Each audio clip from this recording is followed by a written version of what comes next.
Hello. हाँ sir. Good evening, everyone. नमस्ते uncle. Good evening. सबको आवाज आ रही है मेरी? यस। ओके, सो सबका ब्रेक हो गया? Everybody is fresh?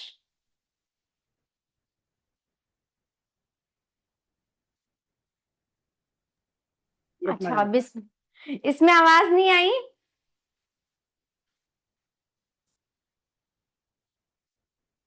Okay, so first of all, a very happy Independence Day to everyone. And today I am here. My name is Dr. Neha Mishra. I am a sports physiotherapist from UK. I am practicing here in Mumbai. And we'll be talking about effects of exercise on different systems of our body. So before I start, I guess सब लोग doctors हैं या कोई ना कोई fitness industry से ही हैं, right?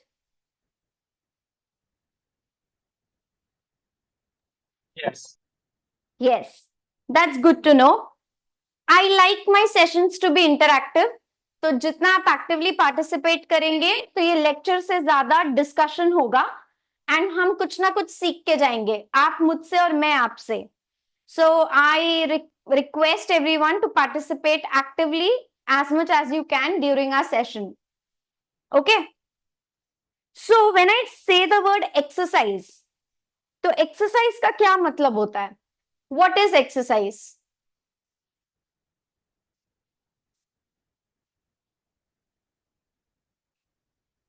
Any idea? जी, क्या बोल रहे हैं आप? Okay. Anyone else? Okay. So when we start our session, what are we going to look at? We are going to look at exercises, effect of exercises on cardiovascular system, muscular system, nervous system. Okay, the three main systems of our body. So what is an exercise? Exercise is a physical activity that involves repetitive movement to improve or to maintain physical fitness. It can include activities such as running, swimming, weightlifting, uh, different type of workouts like calisthenic. Then we have gym workouts, we have mat workouts, we have Pilates, we have many different varieties of exercise today. In this in this 21st century, we have different forms of exercises that one chooses to be healthy. But if I ask doctors what happens during exercises, can anybody tell me what is the basic phenomena of an exercise?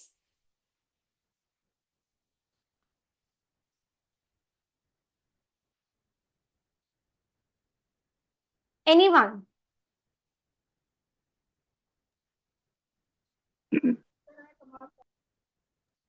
Oxygen It's intake is increased. Oxygen intake is increased inside of the body, and there are yes. a lot of movement. And there are a lot of movement during the activity. Okay. So let me And ask our heart, you a direct question.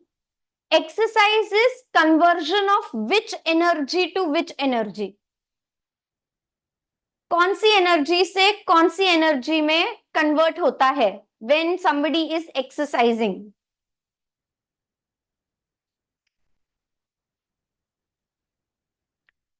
So it is a conversion of chemical energy into mechanical energy or chemical energy into kinetic energy that brings about movement in body. Okay, so now exercise has two effects. One is a immediate effect and second is a long term effect. Now what happens in the immediate effect?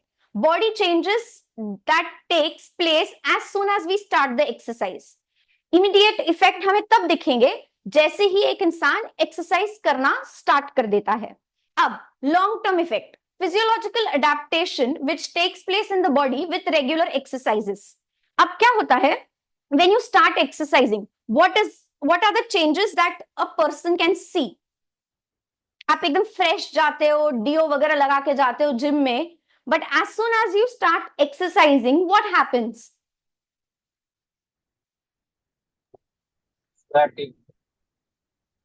Sweating, right? Sweating is one of the physiological response. Other than sweating, क्या होता है? Sweating क्यों होती है? हमें क्या feel होता है जब स्वेटिंग होना चालू हो जाता है? स्वेटिंग हमारे बॉडी के टेम्परेचर को मेंटेन करने के लिए बॉडी रिस्पॉन्स करता है. That is known as homeostasis, right? It's a process named as homeostasis. अब homeostasis क्या करता है? बॉडी टेम्परेचर रेगुलेट करता है.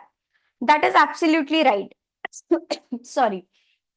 तो जब कोई इंसान एक्सरसाइज करता है तो बॉडी का टेम्परेचर इंक्रीज हो जाता है. अब जब बॉडी का टेम्परेचर इंक्रीज हो गया है, in order to maintain the bodily temperature, the second step that happens, the second immediate effect that happens is sweating. Immediately sweating होना चालू हो जाती है.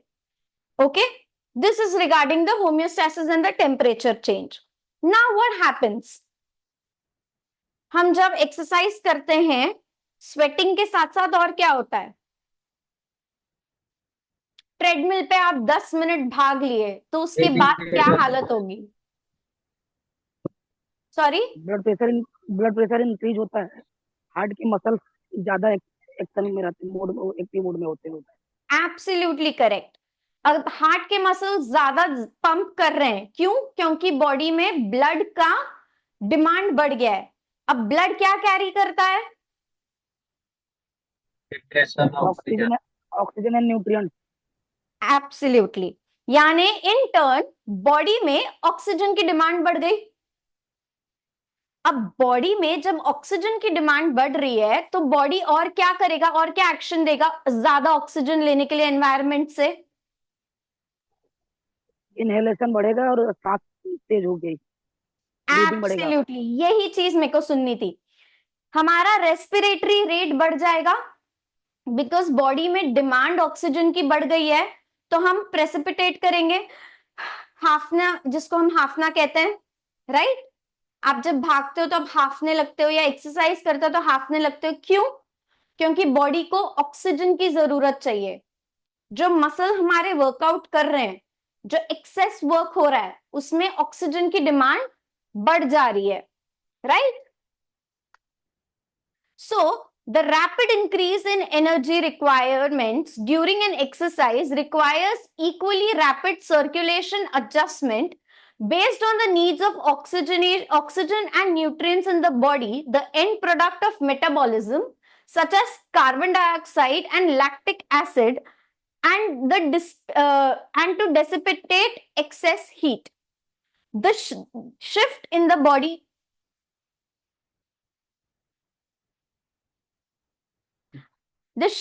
body metabolism occurs through the coordinated activity of all the systems of the body, such as neuromuscular, respiratory, cardiovascular, metabolic, and hormonal. Now, when I say कि जब increase energy requirement body में हो रहा है, which means rapidly at the same time circulatory system की demand बढ़ रही है, रेस्पिरेटरी सिस्टम की डिमांड बढ़ रही है, बॉडी में लैक्टिक एसिड फॉर्म होने लग रहे हैं, तो उसको वॉश आउट करने के लिए रिक्वायरमेंट बढ़ रही है, न्यूरोमस्कुलर रिक्वायरमेंट बढ़ रही है, मेटाबॉलिज्म की रिक्वायरमेंट बढ़ रही है, बॉडी में कार्बन डाइऑक्साइड ज्यादा फॉर्म हो रहा है, तो उसको एक्सहेल करने के लिए रेस्पिरेटरी सिस्टम की रिक्वायरमेंट बढ़ रही है, which means exercise has simultaneous effect on all the systems of our body during any form of movement or any form of exercise that we do. अब ये सारा शिफ्ट होता है, ये सारी चीजों को हम मेटाबॉलिक शिफ्ट कहते हैं. These metabolic shift happens through a coordinated activities of all the system. हर चीज का कोऑर्डिनेटेड एक्टिविटी होता है.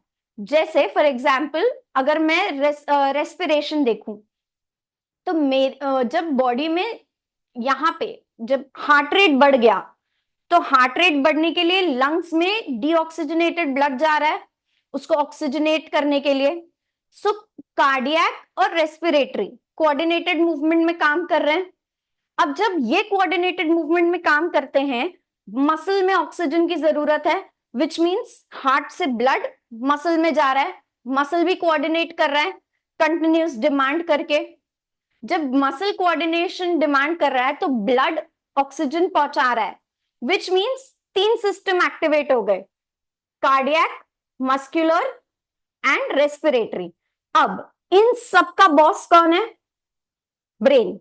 न्यूरोमस्कुलर, न्यूरोवास्कुलर जब एक्टिवेट हो जाता है तो मसल्स को रिक्वायरमेंट है, इसका एहसास कौन दिलाएगा? ब्रेन। ब्लड मसल्स तक भेजना है, उसका एहसास कौन दिलाएगा? ब्रेन। ऑक्सीजन इनहेल करना है, उसका बॉस कौन है? Brain. So when all these 4 system work together, a proper movement और proper exercise happens.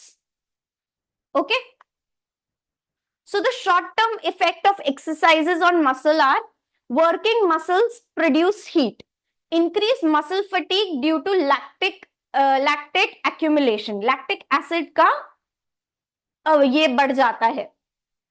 blood is redistributed to the working muscle, that is known as shunting.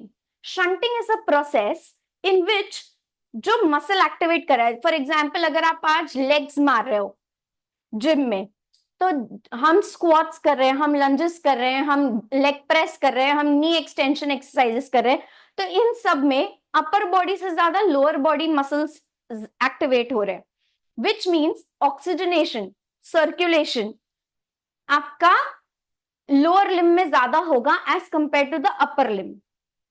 क्यों? क्योंकि वहां पे जब मसल ज्यादा टाइम तक एक्टिवेटेड है तो वहां लैक्टिक एसिड फॉर्म हो रहा है, वहां कार्बन डाइऑक्साइड फॉर्म हो रहा है। तो in order to increase the amount of oxygenation in the area और इन द मसल, उस एरिया की रिक्वायरमेंट ज्यादा हो जाती है, जिस वजह से ब्लड रीडिस्ट्रीब्यूशन होता है। Okay, and this process is known as shunting process. Am I clear? Any doubts? No. Good. So let's see what happens to the cardiovascular system. Now, increased blood flow to working muscles involve altered heart rate, heart functions, peripheral circulatory adaptations. क्या होता है? Blood flow जब बढ़ रहा है working muscles में, तो alteration होगा हार्ट में, पेरिफेरल सर्कुलेशन में। इसमें क्या होता है? You can see difference in the heart rate, the stroke volume, the cardiac output, the blood pressure, the blood flow and the blood itself. Okay, now acute cardiovascular responses to exercise. What happens to the heart rate? The heart rate will increase, the stroke volume will increase, the amount of blood that is getting transferred from the heart from deoxygenated to oxygenated, तो stroke volume increase हो गया, जिस वजह से cardiac output आपका increase हो जाएगा, blood pressure increase हो जाएगा because the pressure along the arteries increases as and when it has to circulate the blood. Blood flow increase हो जाएगा, ब्लड प्लाज्मा वॉल्यूम कम हो जाएगा। अब ब्लड प्लाज्मा वॉल्यूम क्यों कम होगा? एनीबडी?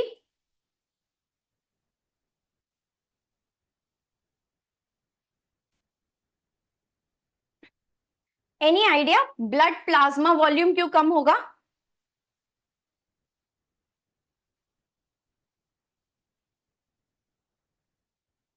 चलो सोच के बताओ, एंड ऑफ द सेशन में सोच के बताओगे कि ब्लड प्लाज्मा वॉल्यूम क्यों कम होता है। Changes in the cardiac output during exercises.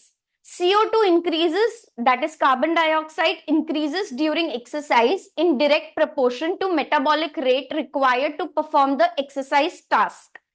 Due to an increase in heart rate and stroke volume, carbon dioxide is calculated as stroke volume into heart rate.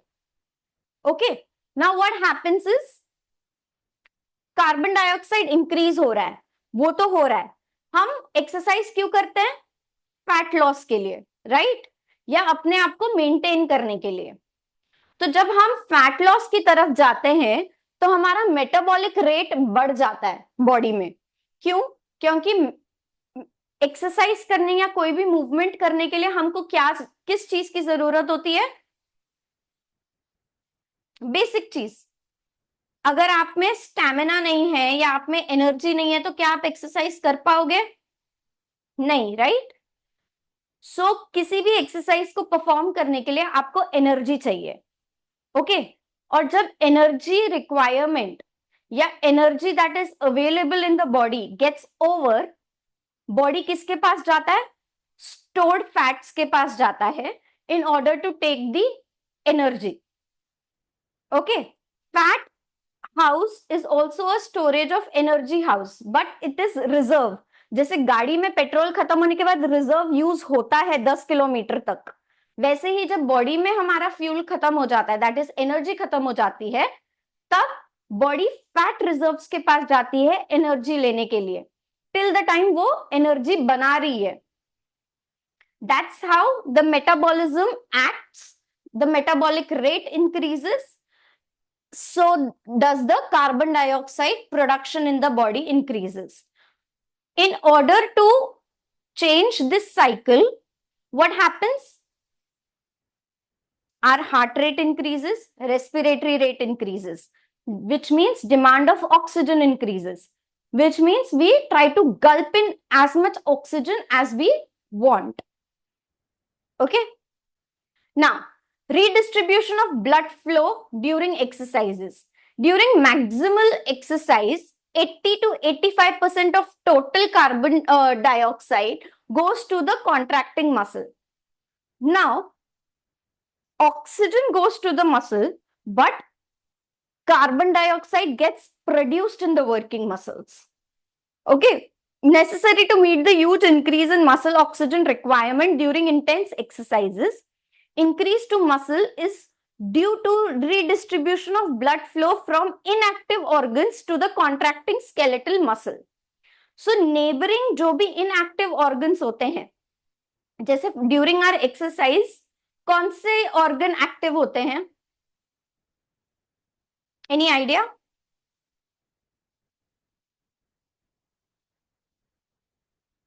कौन से internal organs हमारे activated रहते हैं? Heart, lungs, liver, right? Intestine, in some cases, in some specific exercises, pancreas, spleen. So these are resting organs.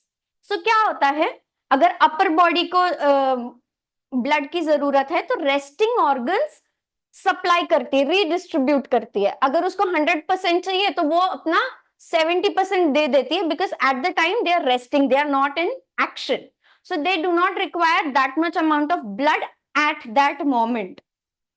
So वो सारे contracting skeletal muscles को blood supply redistribute हो जाता है during intense exercises. Okay, now what happens in cardiovascular system and respiratory system? Key term stroke volume and cardiac output, ये दो चीजों पे इफेक्ट होता है। Whereas respiratory system में vital capacity, tidal volume and oxygen depth, ये तीन चीजों पे इफेक्ट होता है। Now what is the short term or the immediate effect? Increased heart rate, increased blood pressure, increased systolic blood pressure. Whereas in respiratory system, breathing rate and depth of breathing increases. Now what is the long term effect? हम long term effect क्यों बोलते हैं? जब body उसको adapt कर लेती है, उसको एज अ रूटीन अपने आप को समझा लेती है, जब ब्रेन को पता चल जाता है कि ये रूटीन है, भाई ये इंसान हफ्ते का 5 दिन वर्कआउट करता है, इंटेंस वर्कआउट करता है, हमको अब इस चीज की आदत डालनी पड़ेगी। तो जब बॉडी को आदत हो जाती है तो लॉन्ग टर्म इफेक्ट क्या होता है? Cardiac hypertrophy, increase stroke volume, increase maximum cardiac output, lowering resting heart rate, increase in capillarization and increase in RBCs। अब किसी भी एथलीट को अगर आप देखोगे तो एथलीट का रेस्टिंग हार्ट रेट हमेशा लोअर होगा एक नॉर्मल इंसान के साथ। I am not an athlete, my resting heart rate would be 72 to 100, okay, that's the normal range, but in athletes the resting heart rate will be from 45 to 75, okay। क्यों? क्योंकि उनकी body को आदत है intense workout की, तो वो उनका हार्ट रेट ज्यादा बढ़ाते नहीं है। जब वो वर्कआउट भी करेंगे तो उनका हार्ट रेट कितना जाएगा? 110 120 तक। एक नॉर्मल इंसान जब वर्कआउट करेगा उसका हार्ट रेट 130 140 तक चला जाता है when they are new to the exercise, when they have not been adaptive। so long term adaptation में heart rate, resting heart rate lower हो जाता है। अब रेस्पिरेटरी सिस्टम में क्या होता है? नंबर ऑफ एल्वियोलाइज बढ़ जाते हैं। क्यों एल्वियोलाइज बढ़ जाते हैं? ताकि डीऑक्सीजनेटेड ब्लड को ऑक्सीजन में कन्वर्ट करने के लिए ज्यादा आसान पड़े। Then we have strength of the intercostal muscles increasing. Now what are intercostal muscles? The muscles that are present between each ribs, that is the intercostal muscle. उनकी strength increase हो जाती है, वाइटल कैपेसिटी बढ़ जाती है, diaphragm का strength बढ़ जाता है। Am I clear? आप लोगों को समझ में आ रहा है? कोई डाउट्स है अब तक?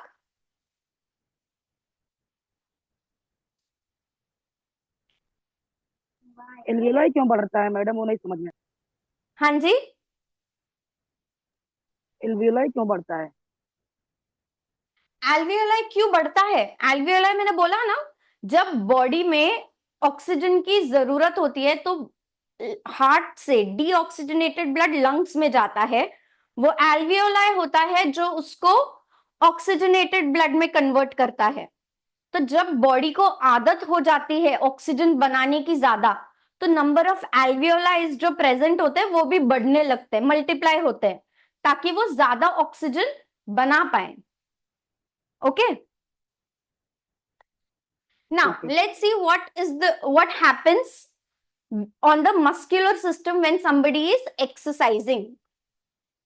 Short term effect: as soon as you exercise, your muscular system experiences changes, mainly demand of energy for muscle to work. If we begin to move more than at rest, this will require additional energy. Common.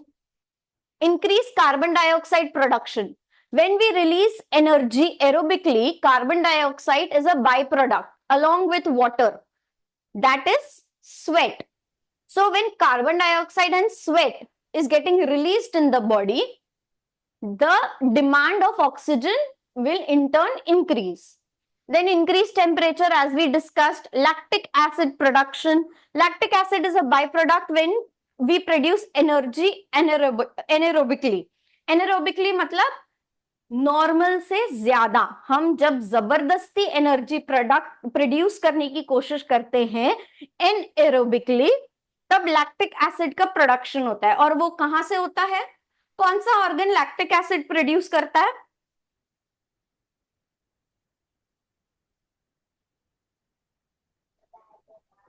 ये तो basics है। Pancreas. Pancreas. Pancreas lactic acid produce करता है। Liver. Liver produces. Muscle fatigue, a built-up in lactose makes blood more acidic and inhibits muscle contraction.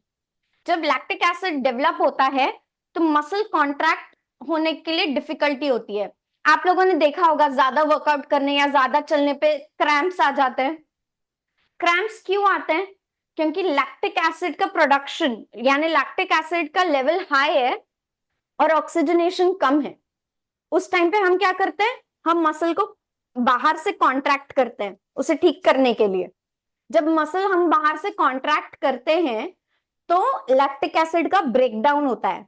और जो oxygen आ रहा है body उसको एब्जॉर्ब करती है, मसल उसको एब्जॉर्ब करता है, जिससे वो क्रैम्प चला जाता है। ओके, जैसे हमने देखा था कार्बन डाइऑक्साइड इंक्रीज हो गया तो वाटर जा रहा है, यानी वाटर की कमी है और लैक्टिक एसिड का प्रोडक्शन है, तो हम क्या करते हैं, इमीडिएटली पानी देते हैं, हाइड्रेट करते हैं। हाइड्रेशन के साथ साथ हम बाहर से उसको मसलते हैं, क्यों? ताकि हम एक्टिवली नहीं तो पैसिवली मसल को कॉन्ट्रैक्ट करके वो लैक्टिक एसिड के बॉन्ड को तोड़े। Okay, now what is the effect of exercises long term? It will increase the strength of ligament, tendon. It will increase the size of muscle. बार बार हम muscle ऐसे करेंगे तो बाइसेप्स के ऐसे डोले बनते हैं ना, that is hypertrophy of muscle. Then we have increased myoglobin, that is oxygen storing capacity. Then we have increased mitochondria, that is the aerobic respiration. Then we have increased strength in the skeletal muscle. Muscle की shape दिखने लगते हैं, size बड़ी हो जाती है, cuts आते हैं बॉडी में, राइट? हमारा मसल ज्यादा स्ट्रॉन्ग हो जाता है, टोन्ड हो जाता है। These are the long term effect of exercise on the muscular system. Now, what happens to the nervous system?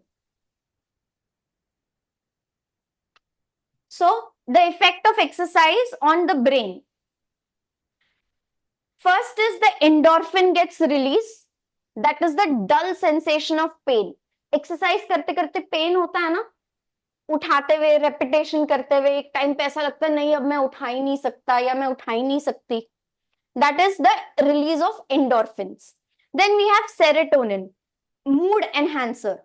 Exercise करते वक्त जिम में कोई हार्ट ब्रेक के गाने या कोई स्लो गाने बजाता है, कभी देखा है?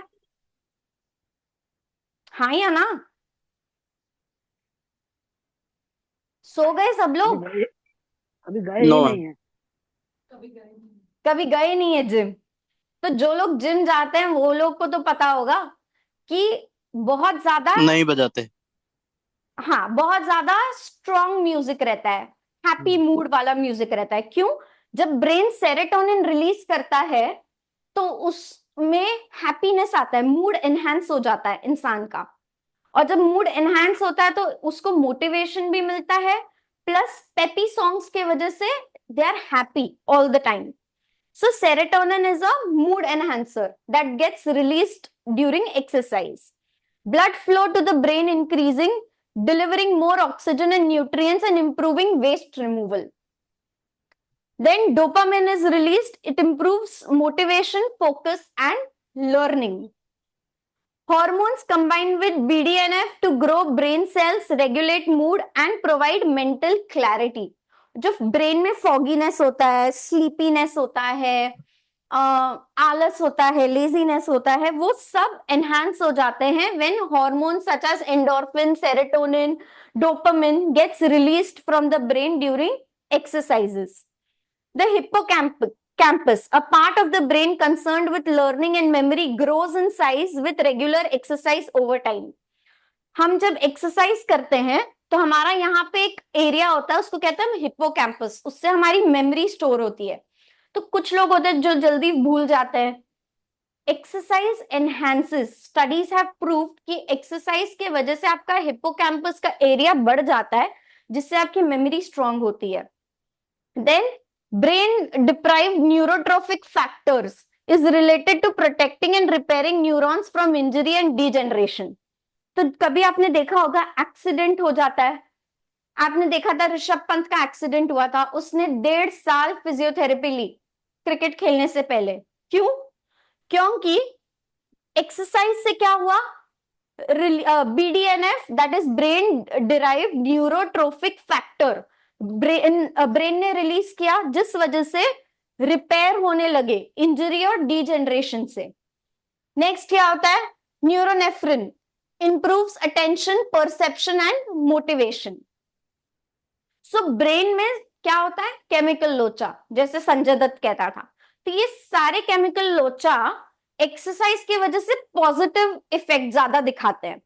आपका पेन सेंसेशन जो है वो आपको फील करवाते हैं, बट आपका मूड भी एनहांस करते हैं, आपका न्यूट्रिएंट्स का डिलीवरी अच्छे से करवाते हैं, फोकस, मोटिवेशन, लर्निंग ज्यादा हो जाती है, आपका मेंटल क्लैरिटी आ जाती है, मेमोरी स्ट्रांग होती है, कोई इंजरी हो तो वो चीज ठीक हो जाती है एक्सरसाइज करने से।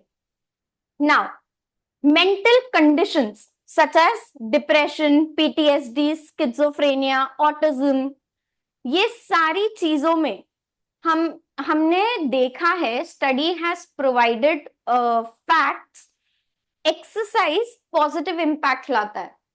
एक्सरसाइज आपको मेमोरी रीगेन करने की भी हेल्प करता है, आपको मेंटल क्लैरिटी देता है, मेंटल फॉगीनेस जो होता है ब्रेन में वो कम करता है। तो one factor is exercise that helps you to maintain, not cure. That's what I'm repeating myself. It will not cure your mental sickness, but it will help to give you better results in your present condition. Okay. So overall, central nervous system में क्या होता है? Physiological response होता है through somatic and autonomic system, that is SNS and ANS. आपके oxygen transport increase हो जाते हैं, आपका स्केलेटल मसल में टर्नओवर बढ़ जाता है, ग्लाइकोलाइसिस होता है, ब्लड फ्लो बढ़ जाता है, ऑक्सीजन यूटिलाइजिंग कैपेसिटी बढ़ जाती है। स्किन में स्किन ग्लो करती है बिकॉज यू आर स्वेटिंग, आपके जितने भी डेड सेल्स होते हैं उनको एक्सेस ऑफ ब्लड मिलता है जिस वजह से स्किन ग्लो होने लगती है। मेटाबॉलिज्म, लिवर ग्लूकोज आउटपुट आपका कम कर देता है, एडिपोज टिश्यू लाइपोलाइसिस से कम हो जाते हैं। सो इन एंड ऑल आपका एक्सरसाइज आपको इतने सारे बेनिफिट्स एक साथ देता है। Am I clear? Yes, ma'am. So this was all about exercises and its effect on different systems. Now you have time to ask me questions or discuss any case or condition that you have that we can treat them better with exercises, or you think that condition may exercise help hoga ya nahi in your regular practice. So let's discuss those things. So any questions for me? GBS के बारे में कुछ बताइए madam. किसके बारे में? GBS, Guillain Barre syndrome. Guillain Barre syndrome is, आप मुझे बताइए, इज अ वायरल कंडीशन और अ बैक्टीरियल कंडीशन? ये तो डायग्नोस हुआ नहीं प्रॉपरली, क्योंकि एमआरआई में डिजेनरेशन मेलाइटिस आया था, लेकिन कॉज क्या था वो पता नहीं है।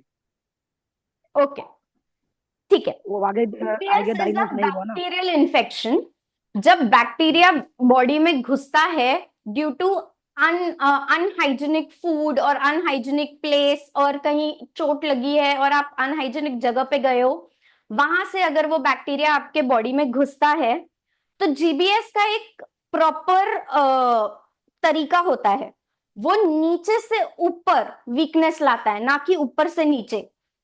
वो धीरे धीरे आपकी पैर की शक्तियों को कम करता है, फिर पेट की, फिर यूरिनरी ट्रैक्ट की, इनकॉन्टिनेंस की, फिर हाथ की, रिस्ट की, एल्बो की, फिर शोल्डर की, और फिर कहीं जाके गर्दन की। तो जीबीएस में हम क्या करते हैं, हम उसको एंटीबैक्टीरियल ड्रग से ट्रीट करते हैं और साथ ही साथ हम एक्सरसाइज देते हैं। क्यों एक्सरसाइज देते हैं? ब्रेन की एक मेमोरी होती है, जितना टाइम आप उस मसल को यूज नहीं करोगे, ब्रेन वो मेमोरी भूलती जाती है कि बॉडी में उस मूवमेंट करने की क्षमता है। तब क्या करते हैं हम एज फिजियोस, हम पेशेंट को एक्टिव या पैसिव एक्सरसाइज, डिपेंडिंग अपॉन उसकी कंडीशन क्या है, क्या वो एक्टिवली मूव कर पा रहा है या नहीं कर पा रहा है, या वो पैसिवली मूव करना है, जो भी हो, बट मूवमेंट करवाई जाती है। क्यों करवाई जाती है?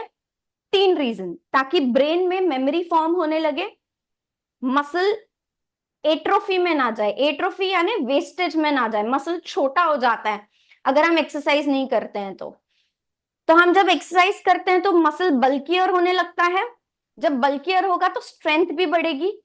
इसीलिए हम जीबीएस में एक्सरसाइजेस करवाते हैं ताकि मसल मेमोरी लॉस ना हो, मसल एट्रोफी में ना जाए और बॉडी स्टिफ ना हो जाए मूवमेंट ना होने के कारण। सो जब हम एक्सरसाइज करते हैं तो ये सारे सिस्टम पे इफेक्ट होता है, जिस वजह से पेशेंट को स्ट्रेंथ रीगेन होने में बहुत फायदा होता है। Any other questions? बायको यार साधे पार्लर और ली जाते सर मी जी ब्रँड आपल्याला ब्रँड आवडतं ब्रँड क्या? अच्छा ओके, ठीक है, thank you everyone, good night, take care, I will hand over the mic to sir. या तो आज थैंक यू डॉक्टर नेहा। अभी आप लोगों ने डॉक्टर तन्मय को सुना, उसके बाद डॉक्टर नेहा को सुना, राइट? अभी हम लोग आ जाते हैं अपने टॉपिक पे कि अभी ये जो हम लोगों ने ट्रेनिंग का जो सेशन रखा और इसमें जो डिस्कशन हुआ, इसके अंदर मैक्सिमम व्हाइट बोर्ड लगी है, तो शिफा व्हाइट बोर्ड, इसमें अभी जो व्हाइट बोर्ड जो ट्रेनिंग सेशन हम लोगों ने रखा और इसके अंदर जो थ्योरी और प्रैक्टिकल की क्लासेस की जो डेट है, तो इसमें मैक्सिमम हमको जो फीडबैक मिला उस पर हम डिस्कशन कर देते हैं। अभी हम लोग यहाँ पे जो प्रैक्टिकल ट्रेनिंग है,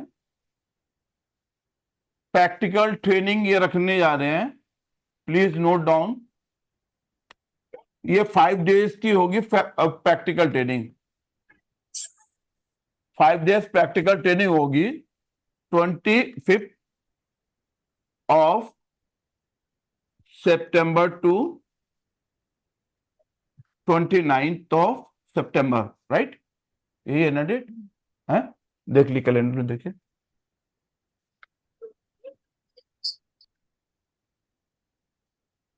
क्लियर?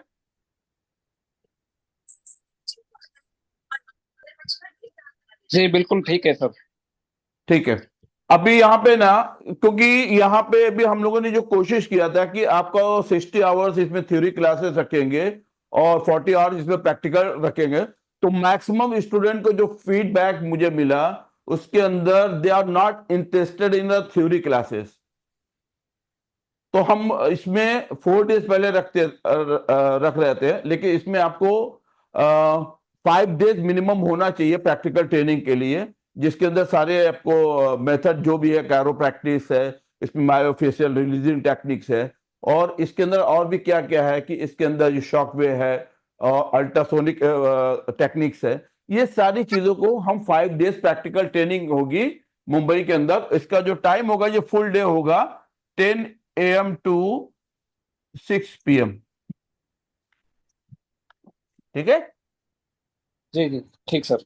हाँ, इसमें 25th of September, please note down, to 29 of September 10 AM to 6 PM।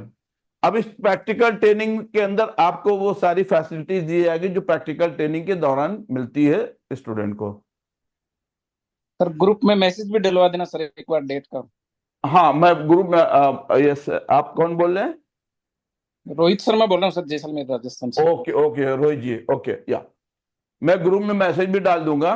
तो इसमें अभी क्या है कि जो हम लोगों ने इसको नवंबर में था, तो अभी चूंकि अभी थ्योरी क्लासेस नहीं हो रही है और इसके अंदर मैक्सिमम स्टूडेंट का फीडबैक पॉजिटिव नहीं है, तो जितना हमको थ्योरी क्लासेस के लिए स्टूडेंट चाहिए, तो बिल्कुल आपको फ्रेंकली आपसे डिस्कशन इसलिए कर रहे हैं कि इसके अंदर हमको जो मिल रहा है, मैक्सिमम लोगों का ये इंटरेस्ट है कि प्रैक्टिकल ट्रेनिंग के ही दौरान जो जरूरी थ्योरी है वो पढ़ा दें। तो हमने सारे लेक्चरर से बात की है, दे आर हैप्पी और दे आर एग्री। ओके जी yes, anyone have any question, any doubt? नहीं सर, क्लियर सब। ठीक है।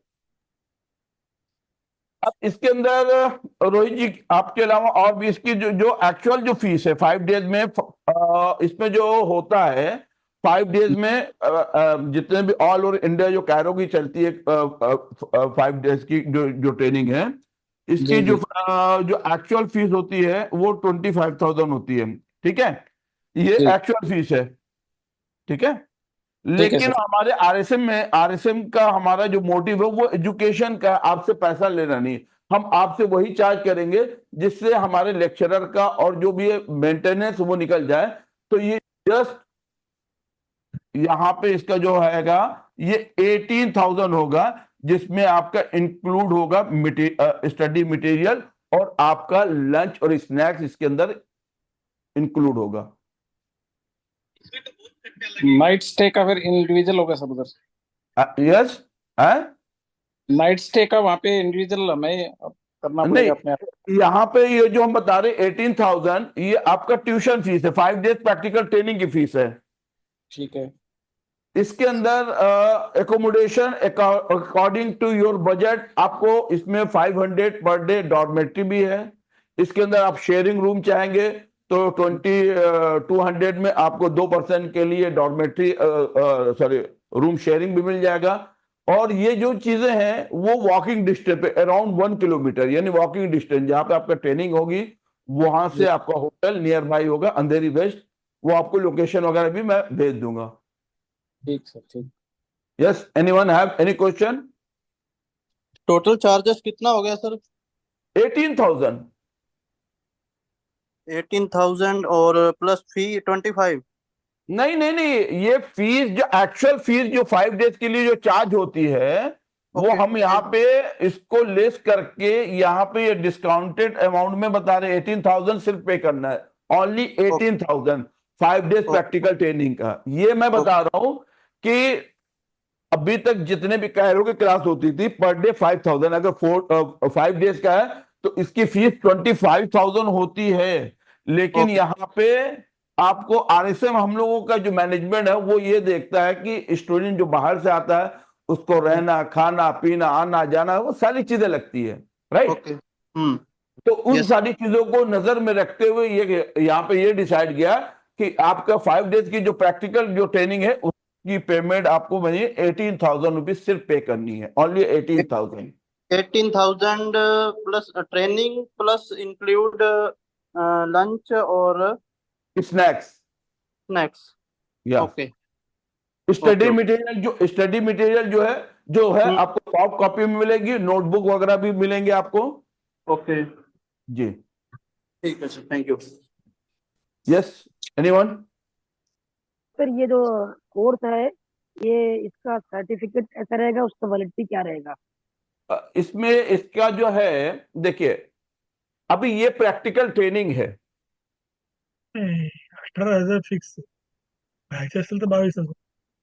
लेट मी कंप्लीट क्या ये आपका क्या 5 डेज प्रैक्टिकल ट्रेनिंग है। ये आपको जो प्रैक्टिकल ट्रेनिंग है यही आपको सर्टिफिकेट मिलेगा आपको ट्रेडिशनल बोन सेटिंग का। 18,000 हेलो, वगैरह आप असेल मुझसे बात कर रहे हैं या किसी और से बात कर रहे हैं सर? प्लीज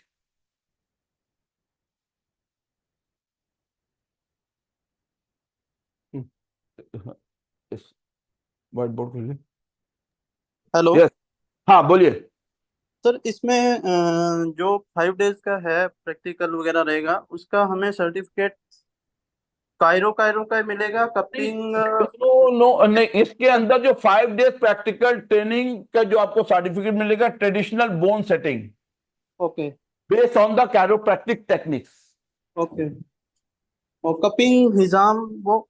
नहीं नहीं, कपिंग आपको सिखाई जाएगी, उसके अंदर अल्ट्रासोनोग्राफी अल्ट्रासाउंड मशीन का सिखाया जाएगा, उसमें शॉक वेव थेरेपी भी सिखाई जाएगी, उसके अंदर फायर कपिंग और वो सारी चीज होगी। लेकिन जो आपको सर्टिफिकेट मिलेगा वो 5 days practical training on traditional bone setting based on the chiropractic. Okay, उसके अंदर जो मेथड होता है ना, जो उसके अंदर और भी जो सब्जेक्ट होंगे वो सारे सब्जेक्ट को नहीं सर्टिफिकेट पे लिखा जाता है। आपका जो मेन सब्जेक्ट है वो बोन सेटिंग का है। हाँ जी, क्लियर? ठीक सर, थैंक यू। ठीक है। तो अभी इसका ये रजिस्ट्रेशन अभी आज ये चालू हो गया है। ये इसके अंदर यहाँ पे है, ये जो आपको 18,000 है, ये आप 31 अगस्त तक अगर आप जमा करते हैं तो आपको 18,000 में मिलेगा, ठीक है। और आफ्टर 31 अगर आपको है तो एक्चुअल अमाउंट आपको ये पे करना होगा 25,000। क्लियर? ठीक सर, क्लियर।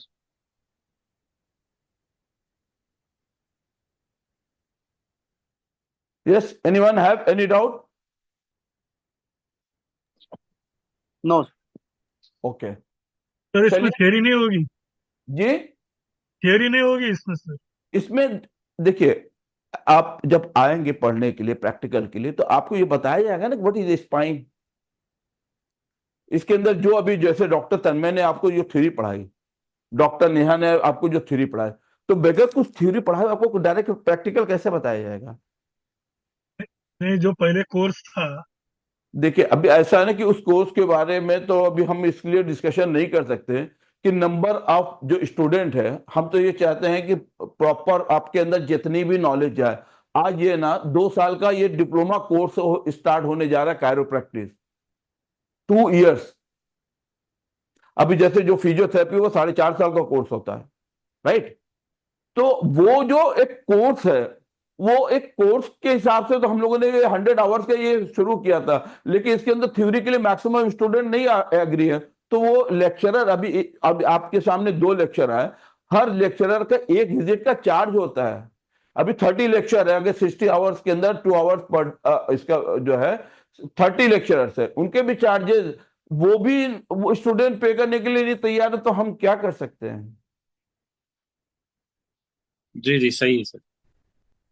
आप मेरी जगह पे रह के अभी एक एमबीबीएस डॉक्टर है, वो 1 घंटे का लेक्चर देने के लिए आता है, लेकिन वो 1 घंटा पहले निकलता है और 1 घंटे बाद पहुंचता है, उसका 3 से 4 घंटा जाता है। तो वो चार्ज पे करना होता है, कॉलेज को पे करना होता है।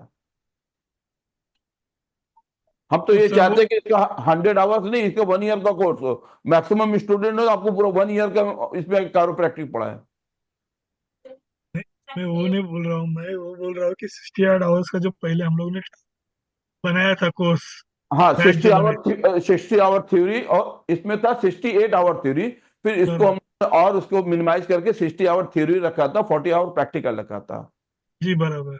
ठीक है। इसमें हम लोगों ने रखा था 60 आवर्स का थ्योरी रखा था, ठीक है, और हाँ 40 जी, आवर प्रैक्टिकल रखा था, जी बराबर। राइट। अब इसके अंदर जो ये 60 आवर जो थ्योरी है, इसके अंदर मैक्सिमम स्टूडेंट नहीं है, तो क्या करेंगे? ओके। अभी समझ आ गया? जी, मतलब वो मैं चेंज हो गया, बैच चेंज हो गया। नहीं, अभी मैं क्या करूं? अभी जब स्टूडेंट नहीं तो पढ़ाएंगे किसको, ये मैं बताइए। जी जी सही है सर। प्रैक्टिकल के लिए हम सर प्रैक्टिकल ही ज्यादा अच्छा रहेगा हमारे लिए। अभी स्टूडेंट नहीं है तो वो पढ़ाएंगे किसको, ये बताइए मुझे आप। जी जी सही है सही है। सही है, बराबर। क्लियर? तो जी जी सर फिर इस पहला पेमेंट जो किया है मैंने, इसमें जो पहला पेमेंट है, आप इसमें फर्स्ट पेमेंट आप इसमें 10,000 पे करके आप अपनी सीट को बुक कर लीजिए। और अगर नहीं 10,000 है तो 18,000 में आप इसको ऐसे पे कर सकते हैं, ठीक है। 18,000 में आप 8,000 अभी पे करके सीट को रिजर्व कर लीजिए। और ये जो 10,000 है, प्लीज प्लीज आप लोग म्यूट कीजिए प्लीज, शिफा जैसा म्यूट कर दो। इसमें क्या है, 8,000 पे करके आप अपनी सीट को रिजर्व कर लीजिए। 10,000 जो है, जब आप प्रैक्टिकल ट्रेनिंग के लिए आएंगे उसको आप पे कीजिएगा। Mute on. क्लियर?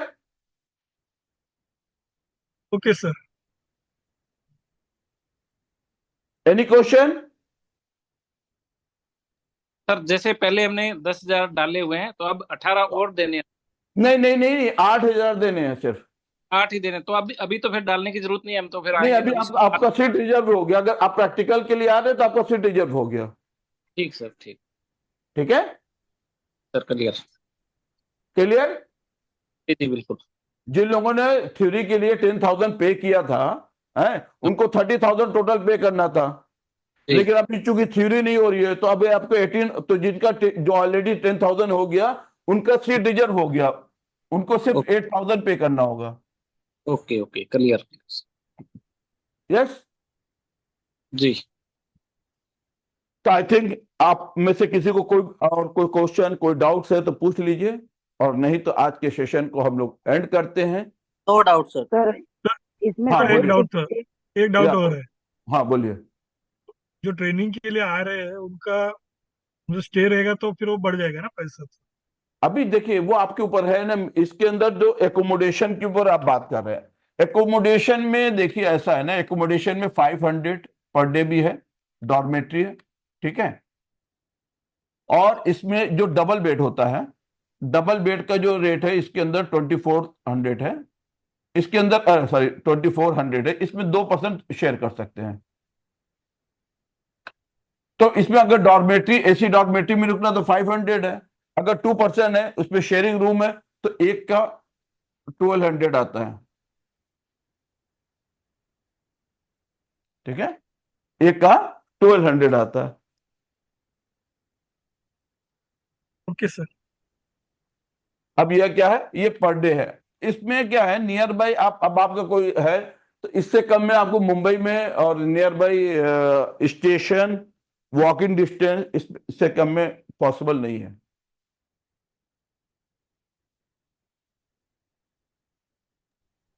सर मेरा ये पूछना था, अगर ये 100 आवर का अगर क्लास हो रहा है अभी नहीं तो ये होगा, कायरो नहीं होगा सर। नहीं अभी हम लोगों ने 2 महीने से बहुत मेहनत की है, 2 महीने से बहुत मेहनत की है। इन फ्यूचर अगर स्टूडेंट मिले तो हम लोग इसमें आप सिर्फ थ्योरी कर सकते हैं वापस, है। नहीं, मेरा सवाल दूसरा था। जी।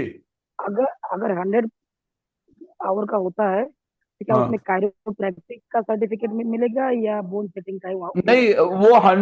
वो 100 आवर्स का जो होगा वो traditional bone setting based of the chiropractic training का कोर्स का वो सर्टिफिकेट मिलेगा। वो कोर्स है, वो 100 आवर्स का कोर्स है, और ये 5 डेज का प्रैक्टिकल ट्रेनिंग है।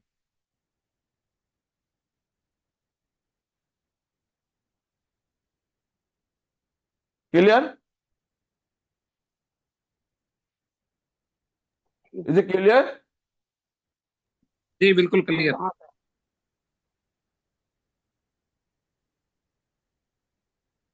ये क्वेश्चन किसका था? कौन सा सर?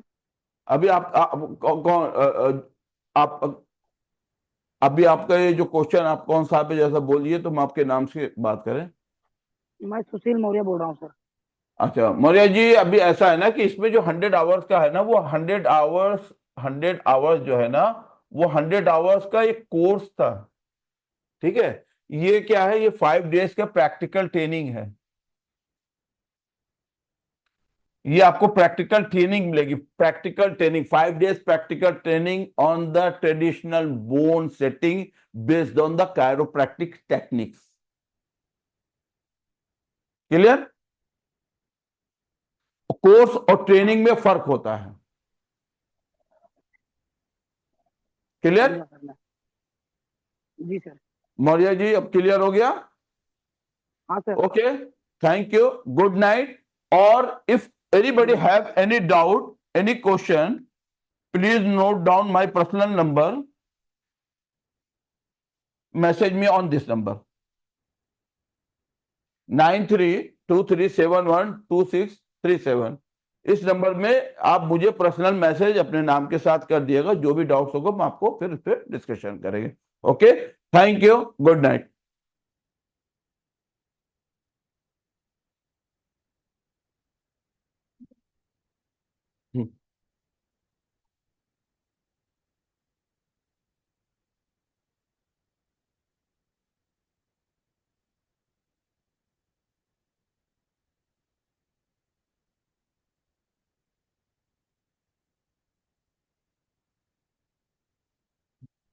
हम्म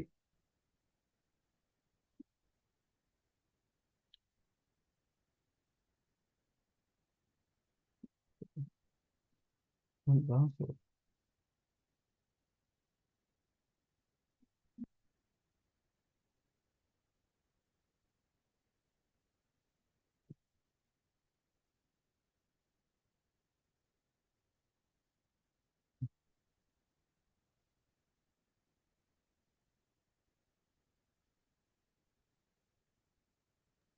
recording mode पर। Stop recording.